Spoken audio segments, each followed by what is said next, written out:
4 बजे की 4 बड़ी खबरों की हम बात कर लेते हैं। पहली बड़ी खबर मुख्यमंत्री योगी आदित्यनाथ से जुड़ी है, जहां उन्होंने विपक्ष पर हमला बोला है। सीएम ने कांग्रेस और तमाम विपक्ष पर देश को अस्थिर करने की साजिश रचने का आरोप लगाया है। साथ ही कहा ये लोग अराजकता का माहौल पैदा करने की कोशिश में हैं। दूसरी बड़ी खबर योगी मंत्रिमंडल के विस्तार की चर्चा की है। भाजपा प्रदेश अध्यक्ष स्वतंत्र देव सिंह और संगठन मंत्री सुनील बंसल, भाजपा के संगठन महासचिव बीएल संतोष ने भाजपा के राष्ट्रीय अध्यक्ष जेपी नड्डा से मुलाकात की है आज। वहीं तीसरी बड़ी खबर सपा के राष्ट्रीय अध्यक्ष अखिलेश यादव ने लखनऊ के मेदांता अस्पताल जाकर आजम खान से मुलाकात की है। उनकी तबीयत नासाज है, उनसे हालचाल पूछा है। चौथी बड़ी खबर यूपी उत्तराखंड में बारिश और बाढ़ की कहर और ऐसी ही तस्वीरें। तो 4 बजे की ये 4 अहम तस्वीरें आपके सामने हैं। इन खबरों को अब हम डिटेल में जानने की कोशिश करेंगे, लेकिन इससे पहले बड़ी खबर मिल रही है। राज्यपाल आनंदीबेन पटेल एसजीपीजीआई पहुंची हैं। पूर्व सीएम कल्याण सिंह के हालचाल को, उनके स्वास्थ्य को जानने के लिए वो पहुंची हैं। कई दिनों से अस्पताल में भर्ती हैं कल्याण सिंह और उनका हालचाल जानने के लिए राज्यपाल आनंदीबेन पटेल एसजीपीजीआई पहुंची हैं। देखिए तस्वीरें आई हैं जहां हाथ जोड़कर प्रणाम करती नजर आ रही हैं राज्यपाल और उनका अभिवादन भी स्वीकार करते हुए दोनों हाथ ऊपर करके इस वक्त नजर आ रहे हैं इन तस्वीरों में पूर्व सीएम कल्याण सिंह। आपको बताएं पिछले लंबे वक्त से तबीयत खराब होने के बाद एसजीपीजीआई भर्ती कराया गया है, जहां हालचाल जानने के लिए सीएम योगी 4 बार दौरा कर चुके हैं, 4 बार पहुंच चुके हैं। और आज देखिए ये तस्वीरें हैं, एक्सक्लूसिव तस्वीरें, जहां राज्यपाल आनंदीबेन पटेल भी पहुंची एसजीपीजीआई। देखिए हाथ ऊपर करके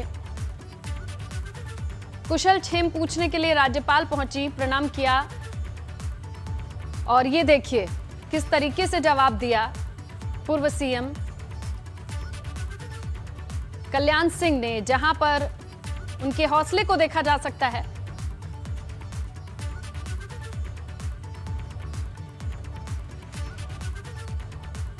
मुख्यमंत्री योगी आदित्यनाथ ने विपक्ष खासकर कांग्रेस पर बड़ा हमला बोला है। उन्होंने कहा है कि विपक्ष अराजकता का माहौल बनाने की कोशिश कर रहा है। सीएम योगी ने कहा कि कांग्रेस देश को अस्थिर करने की कोशिश कर रही है। उन्होंने कहा कि संसद सत्र शुरू होने से पहले सनसनीखेज चीजें परोसी गईं। सीएम ने यह भी कहा कि विपक्ष नकारात्मक भूमिका निभा रहा है। अंतर्राष्ट्रीय स्तर पर भारत की छवि को खराब करने की कोशिश की जा रही है। सीएम ने कहा कि कोरोना काल में भी विपक्ष ने भ्रम फैलाया था और अब सत्र शुरू होने के साथ भ्रामक स्थितियां बनाई जा रही हैं। तो सीएम योगी आदित्यनाथ ने क्या कहा, आपको सुनवाएंगे।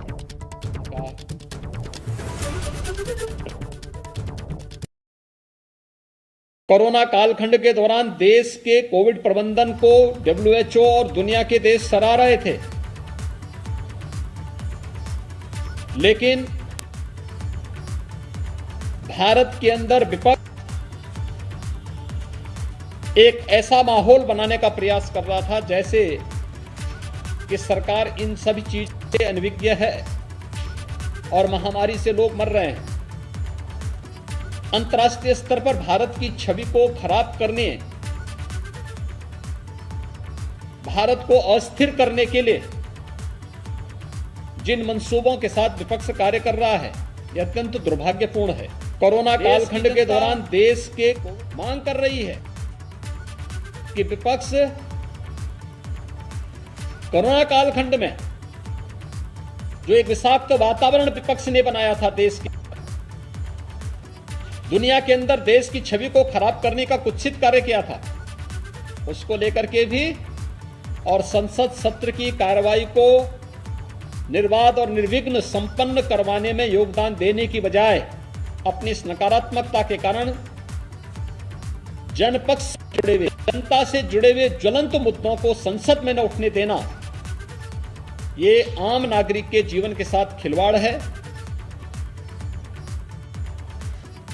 विपक्ष को इस बात के लिए जनता जनार्दन से और देश से माफी मांगनी चाहिए। दिल्ली में आज यूपी भाजपा के प्रदेश अध्यक्ष स्वतंत्र देव सिंह और संगठन मंत्री सुनील बंसल, साथ में राष्ट्रीय महामंत्री संगठन बीएल संतोष ने भाजपा के राष्ट्रीय अध्यक्ष जेपी नड्डा से मुलाकात की। चारों नेताओं की तकरीबन 1 घंटे तक बैठक चली। बताया जा रहा है कि इसमें यूपी सरकार की ओर से पिछले 4.5 सालों में किए गए विकास और कामकाज पर बातचीत हुई। साथ ही प्रोजेक्ट के उद्घाटन को लेकर चर्चा हुई और बताया यह भी जा रहा है कि यूपी में मंत्रिमंडल विस्तार पर भी बातचीत हुई है।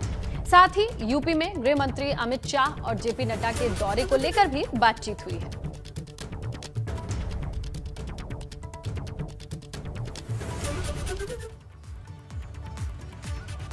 सपा अध्यक्ष अखिलेश यादव ने लखनऊ में बीमार आजम खान से मुलाकात की। अखिलेश यादव मेदांता अस्पताल में आजम खान को देखने पहुंचे थे। आपको बता दें कि सीतापुर जेल में तबीयत बिगड़ने के बाद आजम खान को मेदांता अस्पताल भर्ती कराया गया है। उन्हें सांस लेने में दिक्कत और कमजोरी की शिकायत आई। इसके बाद ही उन्हें मेदांता भर्ती कराया गया।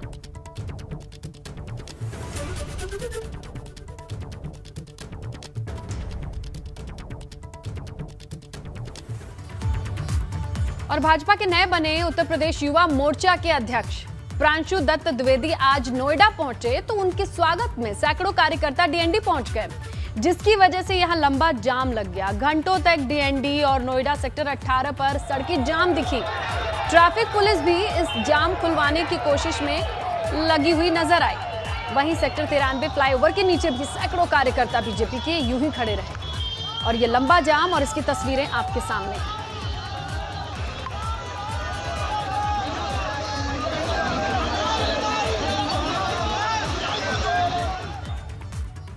यूपी में नवनिर्वाचित सभी 825 ब्लॉक प्रमुखों और बीडीसी सदस्यों को एक साथ शपथ दिलाई जा रही है। टीवी स्क्रीन पर ये 6 अलग अलग जगहों की तस्वीरें हैं, जिसमें इटावा, कानपुर देहात और वाराणसी, प्रयागराज, आजमगढ़ और रायबरेली की तस्वीरें हैं, जहां ब्लॉक प्रमुखों और बीडीसी सदस्यों का शपथ ग्रहण कार्यक्रम हुआ।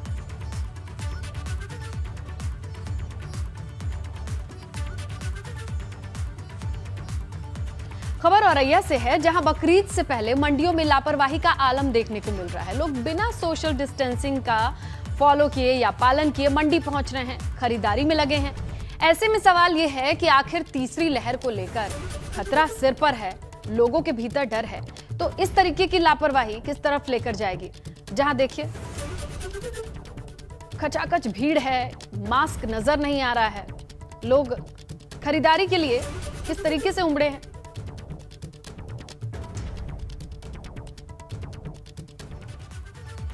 गाजीपुर में डीएम एमपी सिंह की अध्यक्षता में जिला पंचायत सभागार में बैठक हुई।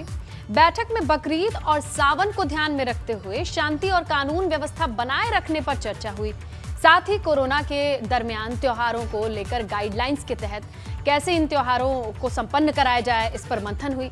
बैठक में कई अहम निर्देश भी दिए गए, जैसे कि कोरोना की वजह से लोगों को भीड़ से रोका जाए, भीड़ नहीं लगने दिया जाए, घर में ही रहकर लोग त्योहार मनाएं, ना तो मस्जिद में सामूहिक रूप से नमाज पढ़ी जाए, ना ही सावन में शिवालयों पर भीड़ इकट्ठी हो। कांवड़ यात्रा पर प्रतिबंध भी है। किसी भी सार्वजनिक स्थान पर कोई भीड़ इकट्ठा नहीं होने देनी है। किसी भी मंदिर में या किसी भी मस्जिद में कोई भीड़ हम इकट्ठा नहीं होने देंगे। सावन का महीना आ रहा है, कांवड़ के लिए सभी से अनुरोध किया गया है, सबने सहमति भी दे दी है। कोई कांवड़ यात्रा सामूहिक रूप से नहीं निकालेंगे। ऐसे ही मंदिरों में कोई सामूहिक रूप से भीड़ भाड़ इकट्ठा नहीं होगी। इसी तरह हम लोग बकरीद के समय में भी सामूहिक रूप से कोई भीड़ इकट्ठा नहीं होने देंगे। जिसको पूजा करनी है, जिसको नमाज अदा करनी है, अपने घरों में करें।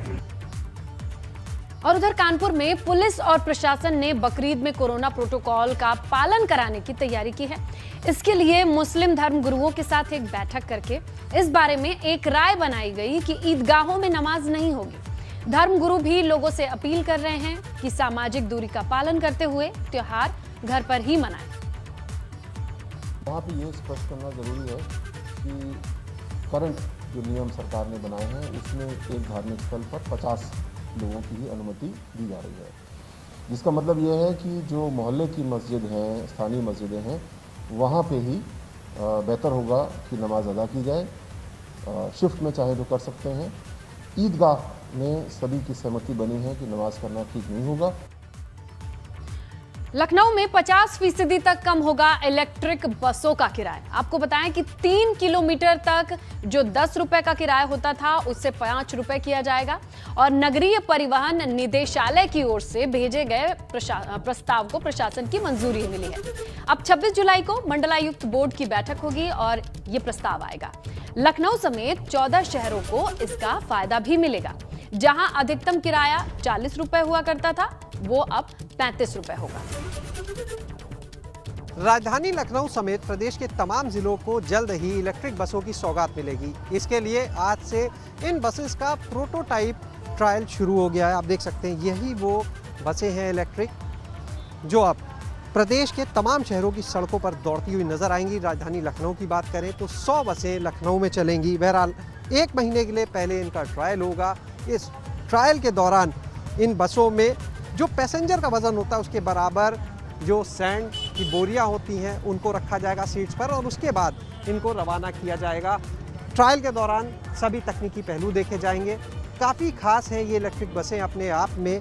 इसमें कंफर्ट की अगर बात की जाए तो पूरी एसी होगी ये बस। सुरक्षा की अगर बात की जाए तो यहाँ पर सीसीटीवी कैमरे, पैनिक बटन ये भी दिए हुए हैं और तमाम ऐसी चीज़ें हैं जो आम तौर पर बसों में नहीं होती हैं, लेकिन ये बसें अपने आप में काफ़ी लग्जरी होंगी। हम बात करेंगे सीधे नगरीय परिवहन निदेशालय के जॉइंट डायरेक्टर अजीत जी से जो इस समय हमारे साथ मौजूद हैं और उनसे जानेंगे और क्या क्या सुविधाएं इस बस में यात्रियों को मिलेंगी। सर, जानना चाहेंगे जो इलेक्ट्रिक बसेस हैं किस तरह की सुविधाएं इसमें रहेंगी? देखिए, इसमें सभी उच्चतम श्रेणी की सुविधा उपलब्ध हैं जो कि एक पब्लिक ट्रांसपोर्ट बस में हो सकती है और सीटें जो है बहुत कंफर्टेबल हैं, एयर कंडीशन बसेस हैं, साउंड प्रूफ हैं, नॉइज़ क्या कहते हैं पोल्यूशन नहीं है और हैंडीकैप के लिए जो है व्हीलचेयर रहेगी। ये सारी सुविधाएं हैं। प्लस इसमें जैसे ये स्टॉप बटन दिया हुआ है, अचानक बस कोई रुकवाना चाहे तो रुकवा सकता है। इसमें मान सकते हैं कि आज के ट्रायल से 1 महीने तक के ट्रायल चलेगा और उसके बाद जो भी अगर कोई कमी नज़र आती है उसको दूर करके इन बसेस को सड़कों पर उतार दिया जाएगा लखनऊ समेत तमाम शहरों में और वहां पर यात्री इस बस का आनंद ले पाएंगे।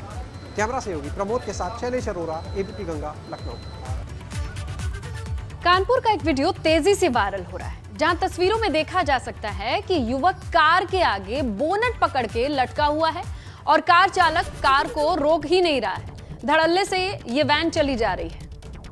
बोनट पर लटका हुआ युवक जो है वो डीसीएम ड्राइवर है।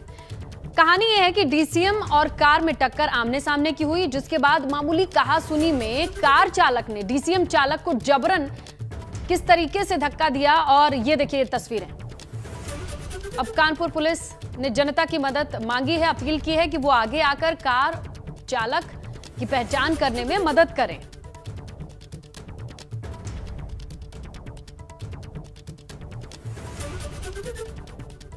तो इन तस्वीरों को देखिए कि किस तरीके से एक शख्स वैन की बोनट पर लटका हुआ है और किस रफ्तार से ये कार चली जा रही है।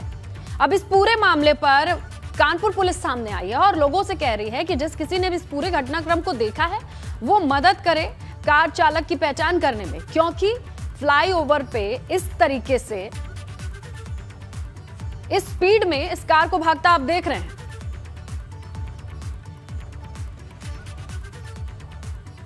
सीतापुर की बात करते हैं। मामूली विवाद में गर्भवती महिला और उसके भाई की दबंगों ने पिटाई कर दी, जिसमें गर्भवती महिला और उसके भाई की हालत गंभीर बताई जा रही है। दबंग पहले युवक को पीट रहे थे। बहन जब उसे बचाने के लिए पहुंची तो दबंगों ने बहन को भी पीटना शुरू कर दिया। इस पूरे मामले का वीडियो वायरल है।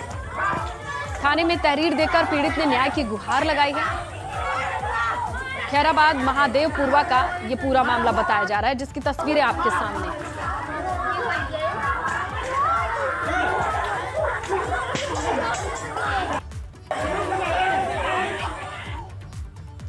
फिल्म अभिनेत्री कंगना रनौत पूर्व प्रधानमंत्री इंदिरा गांधी की ओर से लगाई गई इमरजेंसी पर फिल्म बनाने जा रही हैं। इमरजेंसी नाम की इस फिल्म में न सिर्फ वो पूर्व पीएम इंदिरा गांधी का किरदार निभाएंगे, बल्कि वो फिल्म को डायरेक्ट भी करेंगी, निर्देशन भी खुद करेंगी। इंदिरा के किरदार को वो करीब से जानने और फिल्म को बेहतर बनाने के लिए अगले 1 महीने संगम नगरी प्रयागराज आने वाली हैं। हालांकि कंगना की इस फिल्म में प्रयागराज के दौर को लेकर कि कंगना की ये फिल्म देखा जाए और ये पूरा दौरा है, इसे लेकर सियासी बखेड़ा जरूर खड़ा हो रहा है।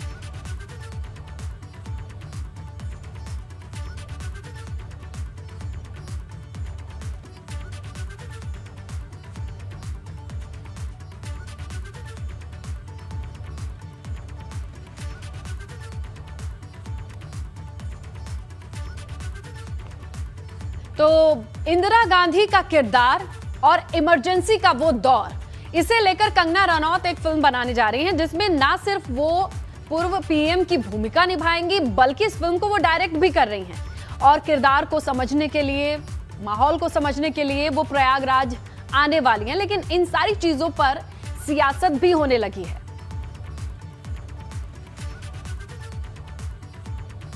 कंगना रनौत नामक जो अभिनेत्री है वो भारतीय जनता पार्टी की छुट्टा लेडी सां है।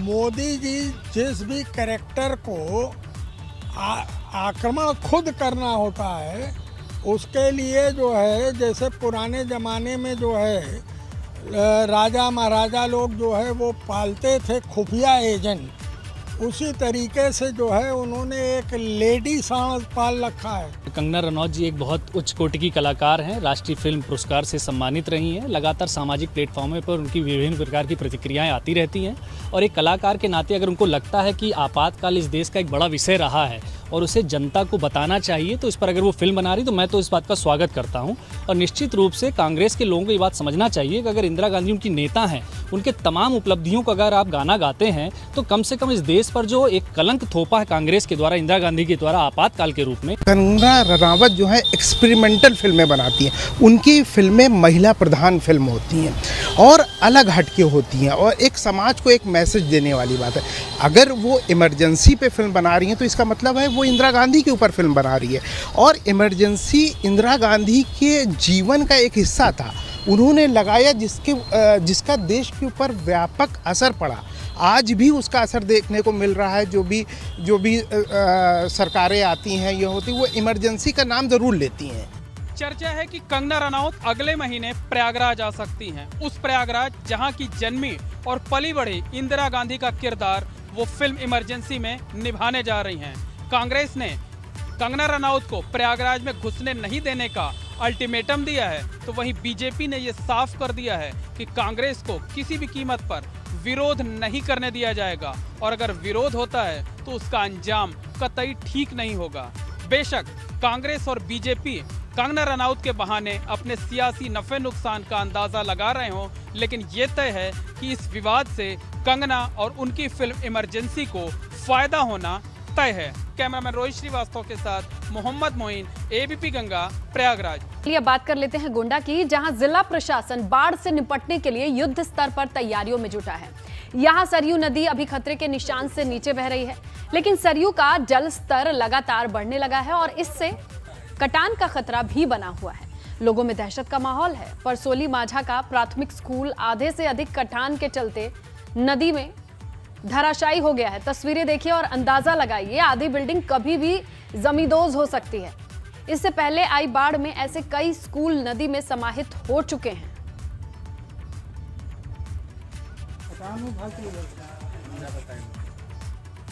बात उत्तरकाशी की, जहां 3 दिन से लगातार बारिश हो रही है, लोगों की मुश्किलें बढ़ गई हैं। गंगोत्री नेशनल हाईवे की बात कर लें तो धरासू के पास मलबा आने से ये बंद पड़ा है।